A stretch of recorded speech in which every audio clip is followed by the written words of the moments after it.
Hello friends, we're on day 21 of 30 Days of Motivation. If you're just joining us, please go back to my previous videos because each video adds on to another. As millennials, we're simply trying to navigate life, and 2020 and adulting has been so ghetto, but I'm here to help as best as I can. So today's video focuses on expressing your pain and your responsibility with holding on to your pain and holding on to your past. And when you express your pain, you express the pain the hurt made you feel, whether that's directly to the other person or through just getting it out of your system, like venting to a friend, writing in a journal, or writing a letter to the person that you actually don't intend on mailing. Like, you have to get it all out of your system at once. Doing so will also help you understand what specifically your hurt is about. So consider questions such as, what could I have done differently next time? Am I an active participant in my own life or simply a hopeless victim? Will I let this pain become my identity, or am I someone deeper and more complex than that? Hashtag more than pain. With this in mind, being a victim often feels good. Like, it's like being on the winning team of you against the world. But guess what? The world largely doesn't care. So you really need to get over yourself. And yes, you're special. Yes, your feelings matter. But don't confuse your feelings matter with your feelings should override all else and nothing else matters. Like, your feelings are just one part of the large thing we call life, which is all interwoven and complex and messy, very messy, hashtag messy.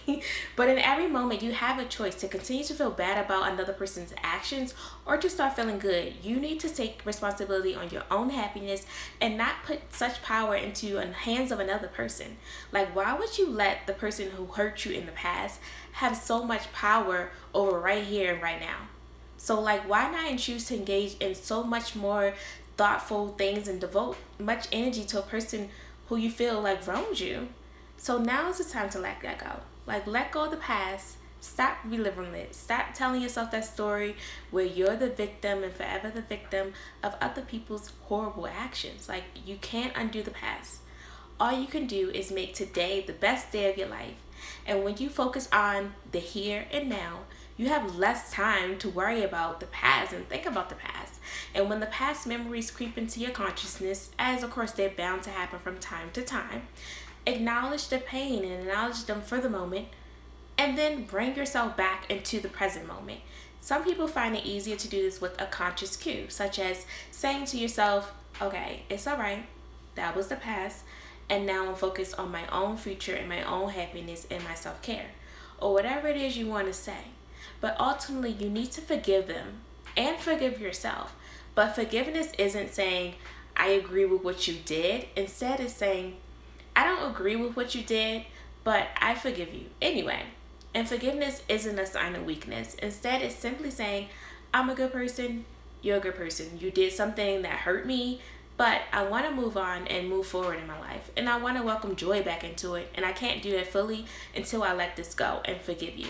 Like, forgiveness is a way of tangibly letting something go. It's also a way of empathizing with the other person and trying to see things from their point of view and their perspective. And forgiving yourself may also be an important part of this step as well. Like, as sometimes we may end up blaming ourselves for situations or things and hurts out of our control. While we indeed have played some part in it, there's no reason you need to keep beating yourself up over it.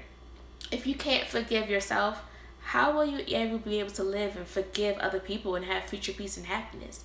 Like, ultimately, no one's life should be defined by their past and defined by pain. Like, it's not healthy. It adds to your stress, and it hurts our ability to focus, study, and work, and it impacts every other relationship that we have, even those not directly affected by the hurt. Like, everybody you choose to hold on to the pain is another day that everyone else around you has to live with that decision and feel its consequences. So do everybody and yourself a big favor. Let go of the pain.